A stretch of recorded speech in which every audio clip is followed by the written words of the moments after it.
Good morning, literacy learners. This is Miss Maggie, back for another lesson in kindergarten phonological awareness and phonics.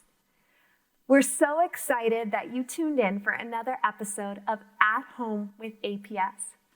Remember to stay tuned throughout the entire hour for fun, engaging activities all morning long. Today, we're going to continue our work with letters and sounds, blending, putting them together, and segmenting, taking them apart. We're also going to continue practicing reading our sentences today. Let's get started. Just like we always do, let's warm up by naming our letters of our alphabet. Let's start with uppercase. I will say the name of the letter, and then you repeat. Ready? Here we go. A, T, U, X, E, P, O, D, I, Q.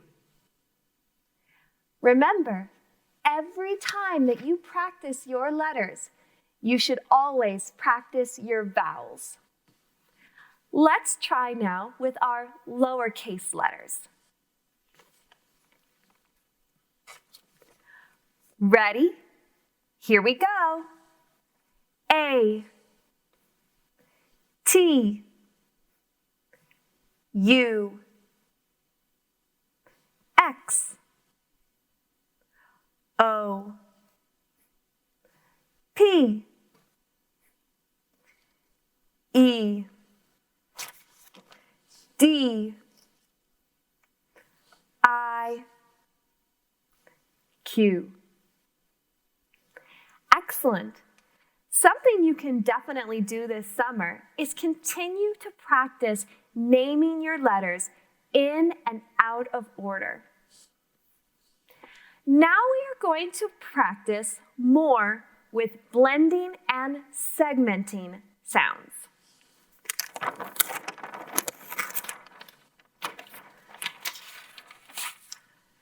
I have a new game for us to learn today to practice those sounds.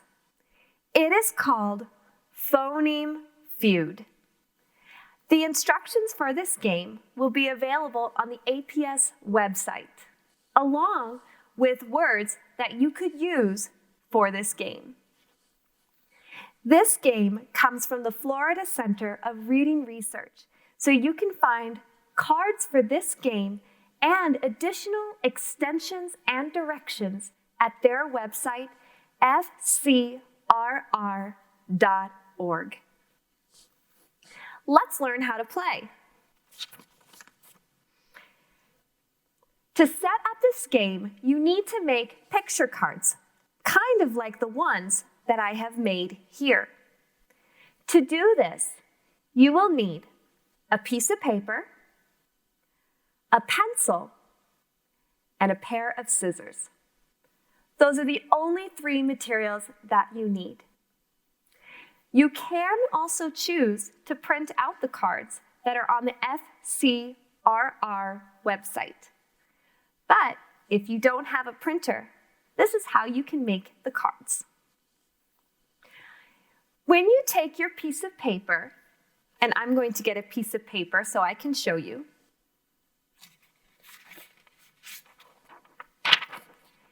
you're going to want to fold it in half 3 times. Count with me as I fold. 1, 2, 3.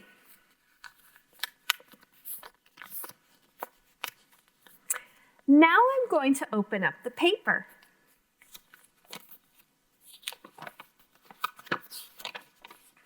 I have made 8 cards just by folding this paper 3 times. After you have your paper unfolded, take your scissors, and you may want to ask a grown-up to help you. Take your scissors and cut on the folded lines, just like this. As you can see, I am cutting slowly and carefully.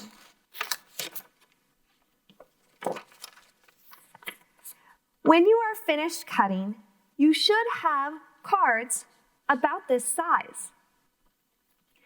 You can do as many cards as you would like. This is just an example of what you can do.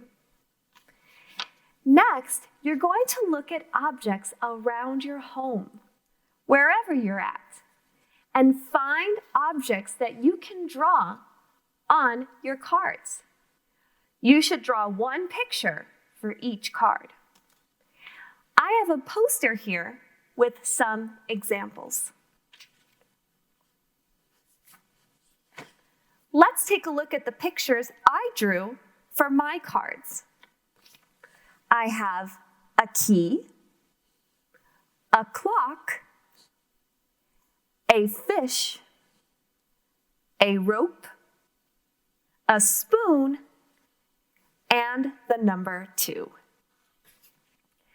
We are going to pretend to play this game, and I drew these cards on the poster so that way you could see them better at home.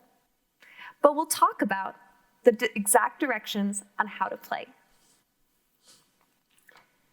Once you have finished making your cards, invite someone in your home, a grown-up, a sibling, to play with you.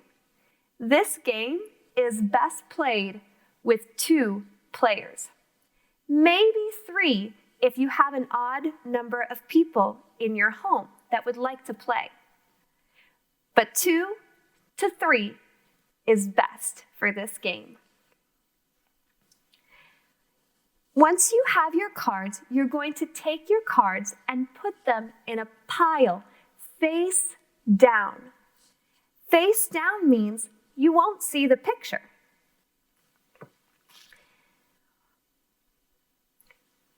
Each person in your group will pick up 1 card. For example, let's say there are 2 players. This will be the card for player 1, and this will be the card for player 2. Once you get your picture, you want to look at the picture, say its name, and then segment the word into its individual sounds. Let's do an example. Here's player 1's card. Player 1 has key, k, e, blended together, key. The word is key. How many sounds did you hear in that word when we segmented it? That's right. There are 2 sounds, k, e. Remember that. Player 1 has 2 sounds in their card. Player 2 picked up this card. This is a clock. Say clock. Let's segment the word into its individual sounds. Ready? K, o, a, k. Blend it. Clock. The word is clock. How many sounds did you hear in clock? That's right, there's 4. Now I need to think about this. Player 1 has a word with 2 sounds. Player 2 has a word with 4 sounds. In this game, the player that has more sounds on their card gets to have both cards and put them in a separate pile next to them. That's the goal of the game, to collect as many cards as you can by having more sounds on your card. Now, I'm going to show you an example of what happens when you have cards that have the same number of sounds when you pull them out. Player 1 has the word fish. Say fish. Listen to how many sounds are in fish. F, I, sh. Blend it. Fish. The word is fish. How many sounds did you hear? That's right, there's 3 sounds in fish. That's player 1's card. Let's look at player 2. Player 2 has rope. Say rope. Let's segment the word rope. Here we go. O, p. Rope. The word is rope. How many sounds were in rope? Yes, rope has 3 sounds too. So player 2 has a word with 3 sounds. Well, both players have a word that has 3 sounds. So how do you break the tie? Well, each player will take another card. This is an example of the next card that the players could pull. They still have these 2 in the middle of the table because they need to break the tie. Here's this card for player 1. This is the second card that they pull out. This is the word spoon. Say spoon. Let's segment the word spoon. S, p, oo, n. Spoon. The word is spoon. Think about all the sounds that you heard in that word. Count them on your fingers with me as we say the sounds again. S, p, oo, n. How many sounds were there? There were 4 sounds. So player 1 has a card with 4 sounds. Here's player 2's card. They have the number 2. Say 2. Let's segment the word. Ready? Here we go. T, oo. Blend it. 2. The word is 2. So player 2 has a word with 2 sounds. Player 1 has a card with 4 sounds. Player 1 has the most sounds. So guess what? Player 1 gets all of these cards. That's how you break a tie in Phoneme Feud. The game is over when all the cards have been played. But over time, you can create more and more cards to keep the game going longer. But this is how you play Phoneme Feud. Once again, these directions are available on the APS website. And I hope you have fun playing it.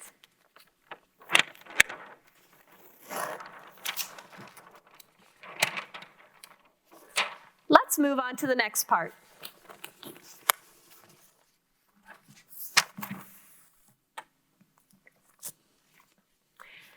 In this game, we're going to need our letter cards, a piece of paper, and a pencil.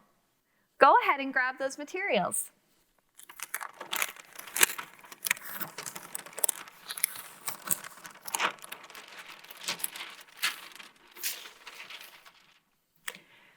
We made our letter cards all the way back in week 1, so you can keep using those cards.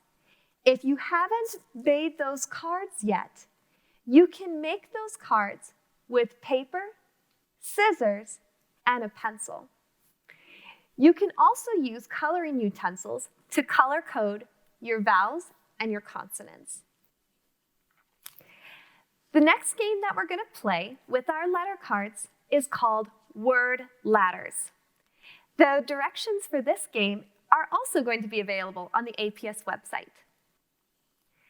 To set up the game, you'll need your piece of paper and a pencil. What you will do is you will take your piece of paper and your pencil and draw horizontal lines. Horizontal means across. You will draw lines across your paper, leaving enough space for your letter cards in between. They almost look like the rungs of a ladder, or the parts in between. Let's go ahead and I'll show you how to play. For this game, you're going to want to pick your letter cards with 2 consonants and a vowel. You're going to put the 2 consonants at the beginning and at the end of the word, with the vowel in the middle. On Monday, we talked about consonants that you should avoid using for the end of the word. The reason for this is because they have special rules with vowels that you will learn in later grades. Those letters are H, W, Y, R, and I believe that was all of them. H, R, W, and Y. The reason for that is because those have those special rules that we just talked about. They can still be at the beginning of your words, though. So take your 2 consonants and your vowel. I'm going to pick an H, an O, and a T.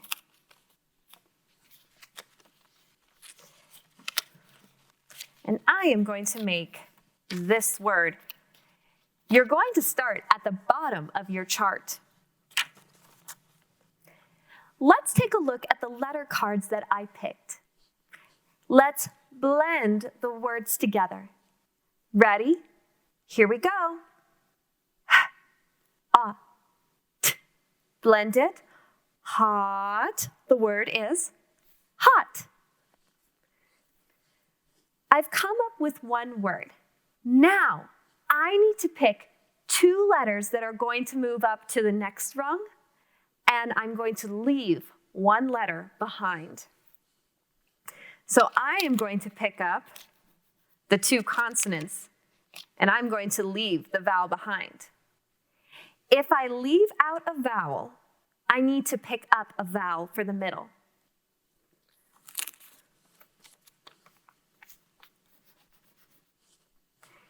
I chose the vowel A. Let's decode and blend the new word. Blend it. Hat. The word is hat. Great job. Let's try another one. This time, I'm going to take the vowel and the first consonant. Now I need a new consonant.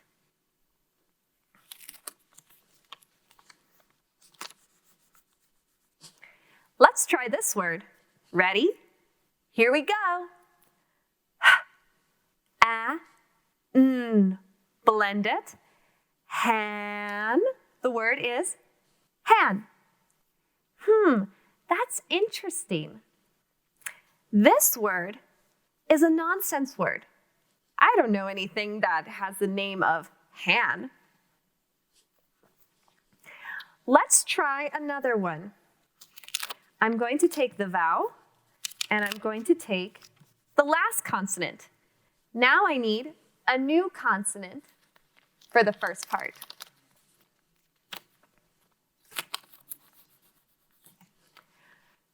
Let's try this one. Ready? Here we go. Blend it. Pan. The word is pan. This time I'll take the 2 consonants I need a new vowel.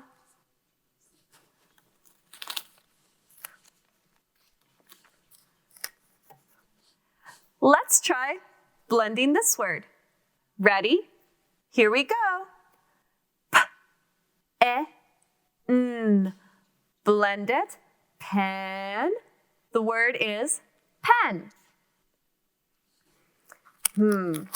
This time I'll leave behind the N. Are you starting to see how to play?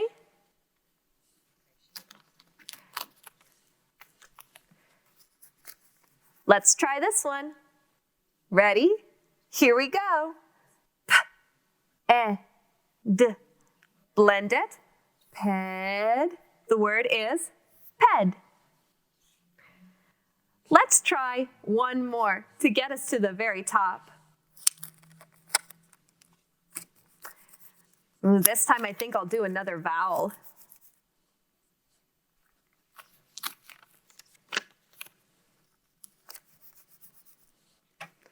Ready? Here we go. P, d. Pud. The word is pud. You can do as many different kinds of consonants and vowels as you would like to do with this game.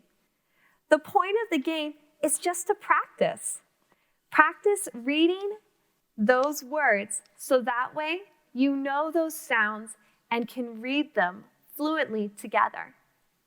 Over time, you might not need to segment every sound. You might just be able to blend it all together and just say the word, pud, without having to decode it sound by sound. It'll take plenty of practice, but I know you can do it. If you are ready for a challenge, you can do a couple of things. You can use longer words, like 4-letter words. You could also look at the list that you had made and sort out real and nonsense words. You could also challenge yourself to make only real words as you climb up the ladder. The possibilities are endless. Just use your imagination. All right. For our last activity today, let's practice reading a couple of sentences, just like what we did before. I'll model for you one more time how to read a sentence. Look at each word in the sentence. Oops, my apologies. Take a look at how you need to say each sound. Look at the punctuation at the end. Listen to how I read it. The pup had a nap in the sun. You try it with me. The pup had a nap in the sun. Very good. Let's do one more together.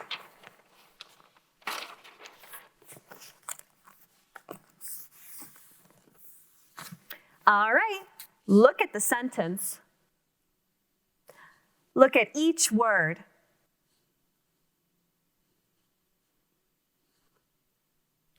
Look at the punctuation at the end. Let's read it together. Did Mom sit on the log? Ready? One more time. Did Mom sit on the log?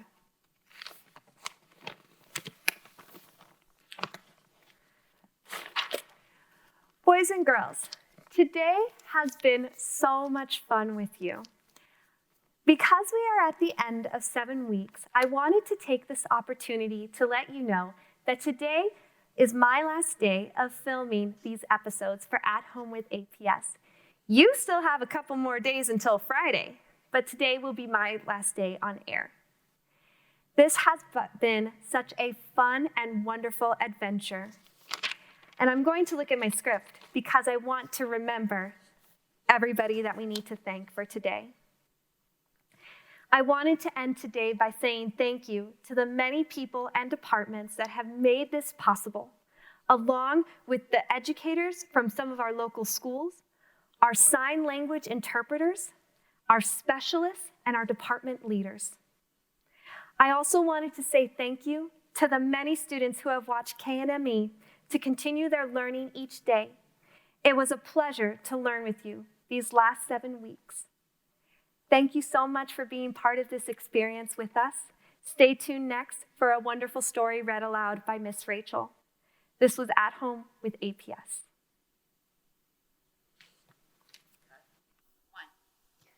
Good morning, friends. Welcome back. My name's Miss Rachel, and I'm here for your read aloud today. So I wore this special shirt today, and I was wondering if you recognized the character on my shirt. His name is Smokey Bear, and my friends and I at Alvarado, we studied him all year long when we were back at school, because this year is a special year for Smokey Bear. It's his 75th birthday. Now, Smokey Bear's not around anymore, but he's somebody that we still talk about, and he's a face that you probably recognize and see when you go to the forest. But did you know that Smokey Bear is from New Mexico? I didn't know that either until a few years ago, when I started researching a little bit more about Smokey's history. So I wanted to show you this map here about where Smokey Bear is from in New Mexico. So here is Albuquerque, and Santa Fe is a little north of that. And you might recognize Las Cruces as another big city. But here in really big letters, I wrote Capitan, because that is where Smokey Bear is from. There's a forest on the side to the eastern side of Capitan there, and that's where they found Smokey Bear. So that's what I'm going to talk to you a little bit about today, and we're going to discover how he got his name and why he's so important. So I got this story from SmokeyBear.com. If you have internet, I would recommend checking that website out. They have lots of fun activities that you can play online or ideas to do things at home.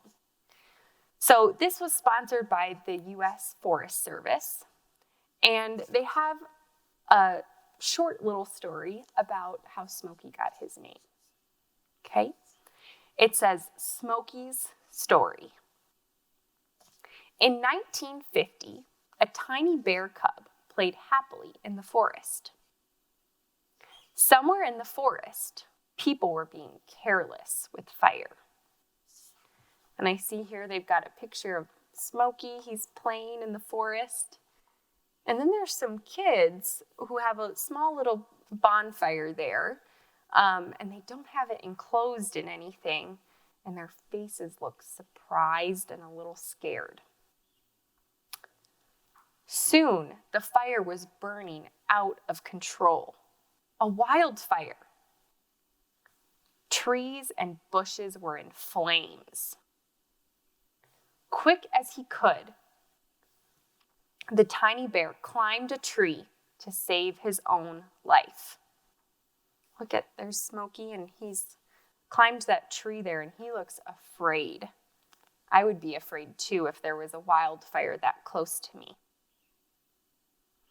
Luckily, someone called the ranger station, and before long, firefighters were putting out the fire. A firefighter rescued the cub, who was injured and very scared. The firefighter gave the cub to Ranger Ray Bell.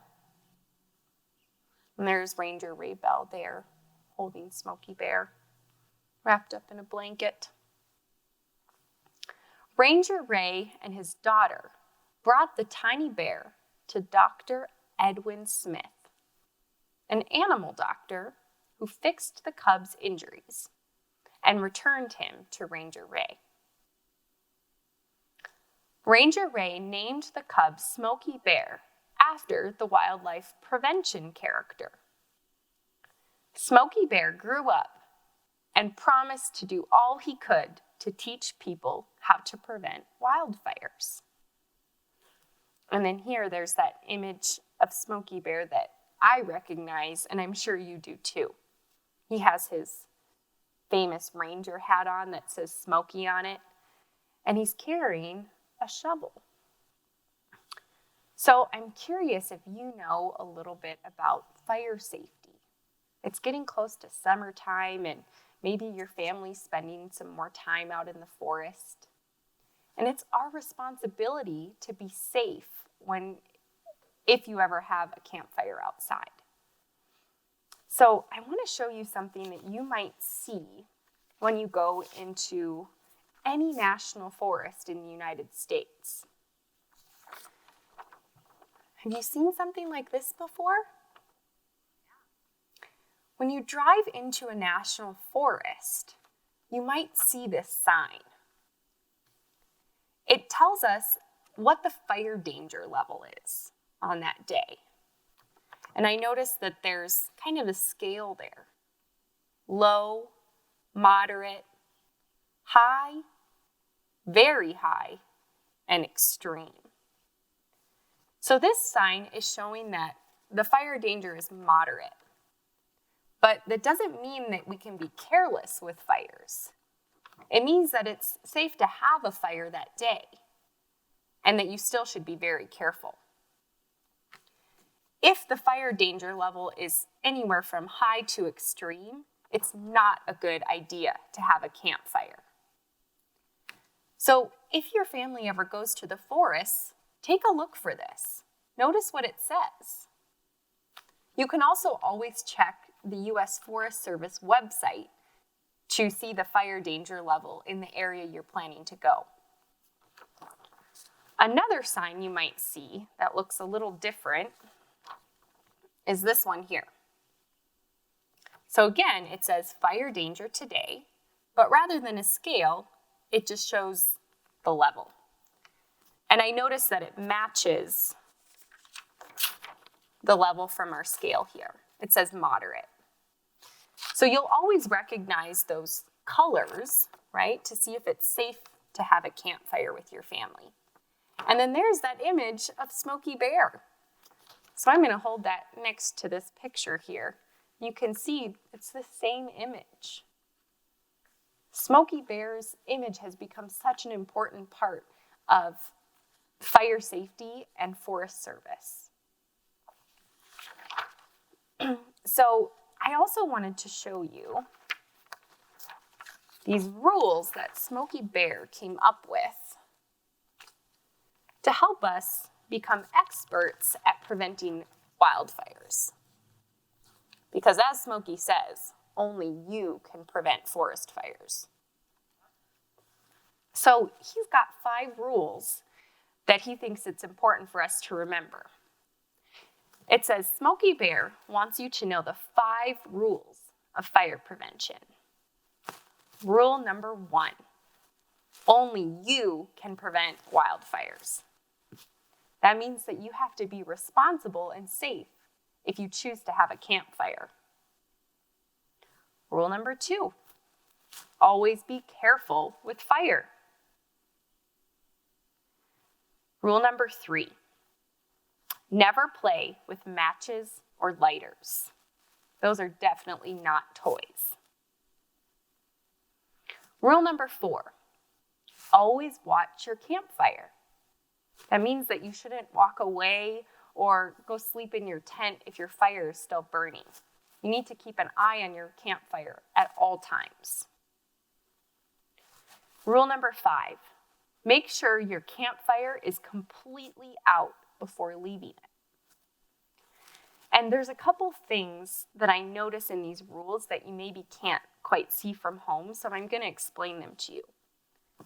Here in this photo, as Smokey's putting out his fire, I notice he's using a shovel, and here too there's a bucket of water. So when you put out a campfire, you might make sure that you use a shovel to put dirt on top of it to make sure your fire goes out, or to dump a bucket of water on the fire. until you don't see any more embers. That way you'll know your fire's all the way out. Smokey Bear needs you to follow rules to help prevent wildfires. And that's so true because wildfires can be really hard to control and they spread really fast. I'm thinking this year about California, and they had some pretty bad wildfires there. And it takes some special teams to be able to put out a wildfire.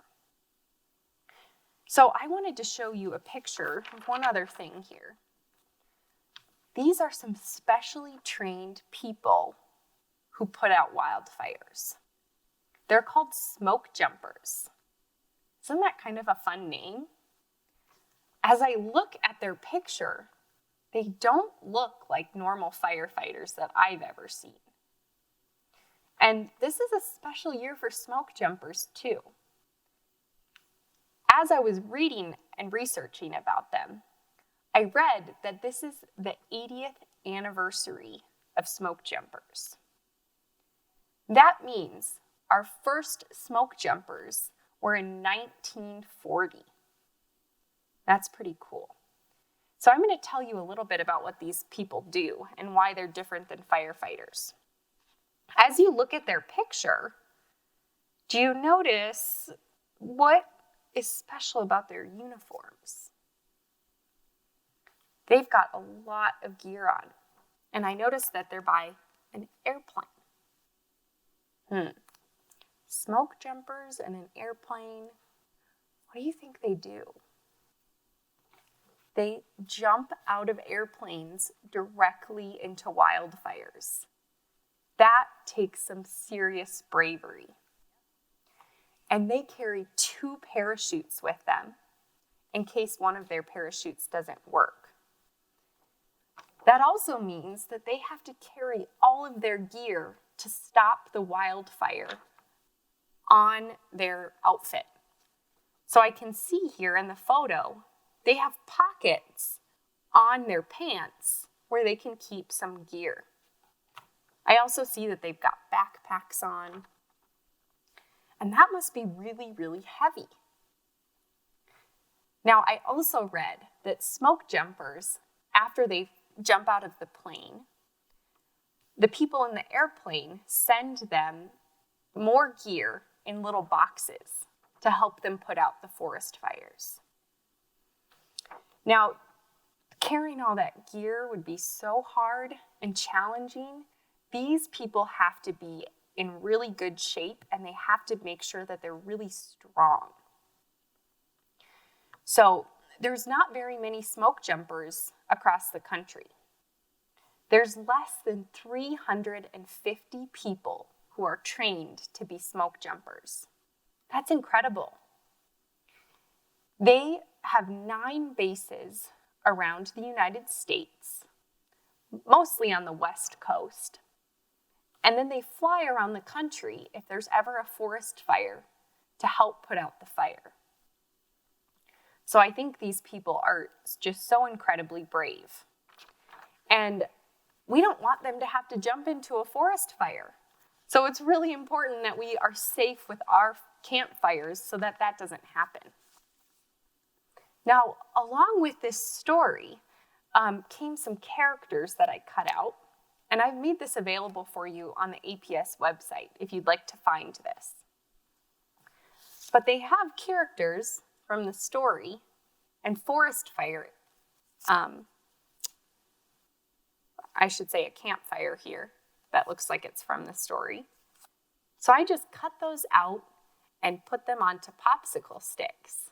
And I thought it might be fun to do some storytelling with these characters. You could retell Smokies Story, or you could share tips about fire safety, or maybe make up your own story. Those would all be really fun ideas.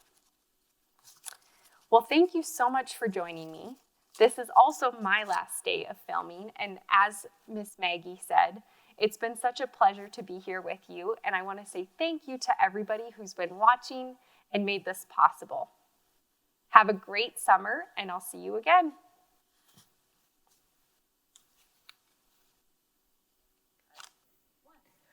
Good morning and welcome back, kindergarten and first grade learners. Wasn't that so much fun learning about Smokey Bear and all of the ways that you can explore the forest and be safe?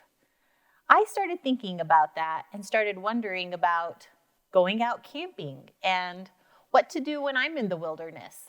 And I started to think about the national parks and the state parks.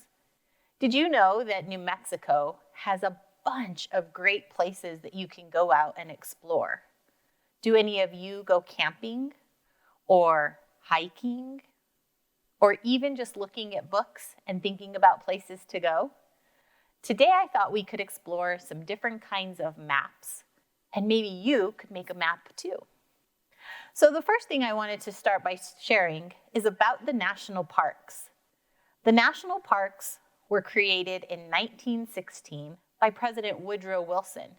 He saw a need to keep the beautiful places in our country safe from people and things like roads and stores that didn't need to be there. He wanted to conserve all of the beautiful natural places in our country and make sure that people could still go visit. So he created the National Park Service. This is the logo for the National Park Service. It's an arrowhead, and it has a tree and a mountain and a buffalo and a river. Some of the things that represent national parks. Have you ever seen this logo as you're entering into a park or a forest? Take a look and see if you can see it around next time you're out and about or even reading in books. But the national parks are important to the United States because it has 400 different parks in our country and it keeps them safe. Places like the Grand Canyon. Have you ever heard of that? Or maybe the Petrified Forest. Those are some fun places that are really close by that maybe you've been on vacation there or have read about in books. So Yellowstone National Park is very far away. That was our very first national park in 1872. None of us were around then, but luckily the park is still there because it was protected by the National Park Service. I have some maps here behind me. The first map is the map of the state of New Mexico. And as I was looking at it, things are so tiny on that map. I don't think that you were able to see them. So I'm going to borrow Miss Rachel's map today, and we're going to take an exploration of some of our national parks and places in the state of New Mexico. I'm also going to show you some map codes that are usually in a key that help you know what we're going to be drawing. Here is the map that Miss Rachel made for us. And we can see that the state is on here, but there's not really anything else. We have Albuquerque and Capitan and Las Cruces and Santa Fe, which are some of the bigger cities. We didn't even include all of the cities. Some of the map key details that I like to include are things like a river. Did you know that we have a river that goes all the way through our state? Let's see if I can make sure and use my little map here to make sure that I do it the right way. I'm going to start drawing my river with just a squiggly line right through down the state right there. That's how I know there's a river. And the river has smaller rivers that go off of it, but this is our big river. Do you know the name of this river that flows right through Albuquerque and down through the state? This is the Rio Grande River. Now, every map has a very neat little direction on it. In the middle, it has a circle with an N, an up sign, a down arrow, and one on each side. This lets us know the different directions that you can travel in the map. So if it's pointing up, that direction is north. If it's pointing down, that direction is south. The direction in the middle is west, and going the other direction is east. That way, if my map gets turned upside down, I always know which direction I'm headed. That symbol is a compass, is very helpful when we're looking at maps. Now, I have a few other things that I wanted to draw into my map. The first thing that I wanted to draw, we have a couple big lakes in our state. So I'm going to draw my lake as a big circle. We have one lake up at the very top, and we have two lakes down on the bottom. Did you notice that these two lakes also have the river that runs through it? That helps the lakes to get the water that they need. We also have some smaller lakes with littler circles that go off to the east of our state. Now, I'm not going to name all of our lakes, but you should know that we have lots of lakes in our city or in our state. Now, some of our national parks that I want to draw have to do with mountains. And the first one that I'm going to draw is the Manzano Mountains. And I'm going to draw my mountains as little peaks, just like this. These are the peaks of mountains that are going to be on my map. We also have some more that are down here closer to Las Cruces. I want to make sure that I get them in the right place. We'll do them right down here. Here's some more mountains in my state. It's starting to fill up with national parks, rivers, lakes, and mountains. Now, we have a really fun place in our state. It's the Carlsbad Caverns. Have you ever heard about the Carlsbad Caverns? Let's make sure I put them in the right spot. The Carlsbad Caverns are underground caves where you can see crystals and rock formations hanging. I'm going to make my caves right down here. It's like a little rainbow, and the inside is covered up like a cave, so you can see that. The other place that's a national park in our state is called the Gila Cliff Dwellings. These are also caves that are up in rocks. So I'm going to draw those right over here. This is close to the town that I grew up in. So we spent a lot of time at these Gila Cliff Dwellings exploring. Have you ever been there or heard of that? That's another fun place. Now, some of our other areas are just going to get a dotted circle around them. That's going to represent our national park. And the first one, really close here in Albuquerque, is called the petroglyphs. Have you heard about that one? If you look way off into the west of Albuquerque, maybe you've been there before. So I'm going to draw just a little circle with dots to represent the petroglyphs here in Albuquerque. Also, right down here in the bottom of our state towards the south is something called White Sands. Have you ever been there? It's a giant park that's filled with white sand. It's really fun to go there if you've never gone on that adventure. So I'm going to draw my dotted circle right down here for the white sand. That's a fun place to adventure as well. Our map is getting even more full, so I'm going to keep going with some national parks. Up in the northeast corner is a volcano. Here it is, right around in the circle. It's called Caputin Volcano. I've never been to a volcano. What do you know about volcanoes? And did you know we have some in the state of New Mexico? Lucky for us, the volcanoes in New Mexico are not active. So they're not going to have any lava or explode like we would think about a volcano. These are old volcanoes, but you can go and still see volcanic rock, and you can hike up to the top and see what's inside. One of the other fun places that's really close, right over here, is called Chaco Canyon. So I'm going to add a circle here for this national park, Chaco Canyon. You can see that we're really lucky in the state of New Mexico to have so many fun places to go and adventure, and so many places that are protected by the National Park Service to help our country and our state to stay protected. Now, I wrote some notes here about some different places. Let's see. I didn't talk about the Aztec ruins up in Aztec, New Mexico. This is over 900 years old. I didn't get a chance to find Bandelier, the national monument. That's 33,000 acres of a beautiful canyon. I also didn't get to talk about the El Camino Real.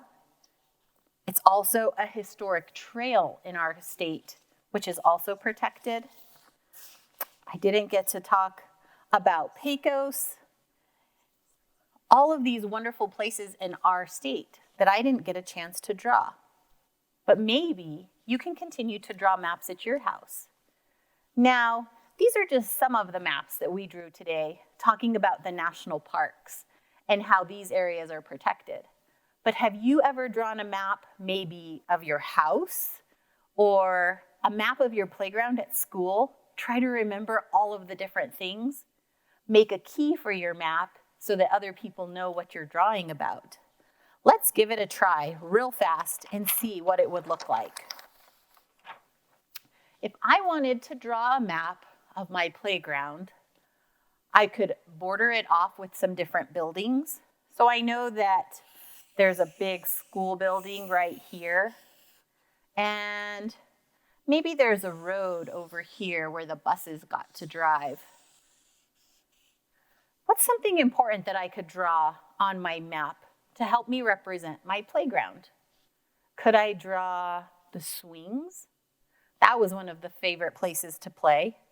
So for swings, what if I just draw some rectangles? I could draw rectangles over here to represent the swings on my playground. Now I would need to add those down here to my key.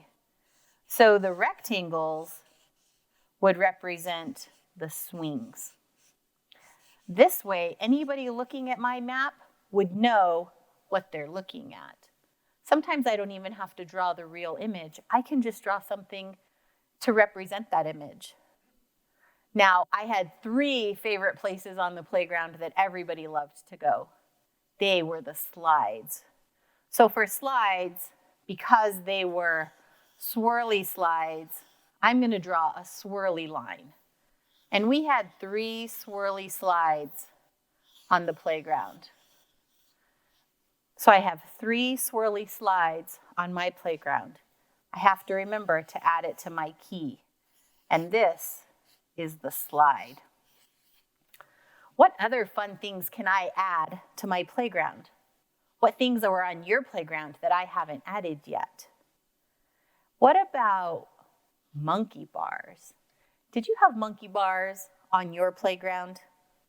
How could we represent monkey bars?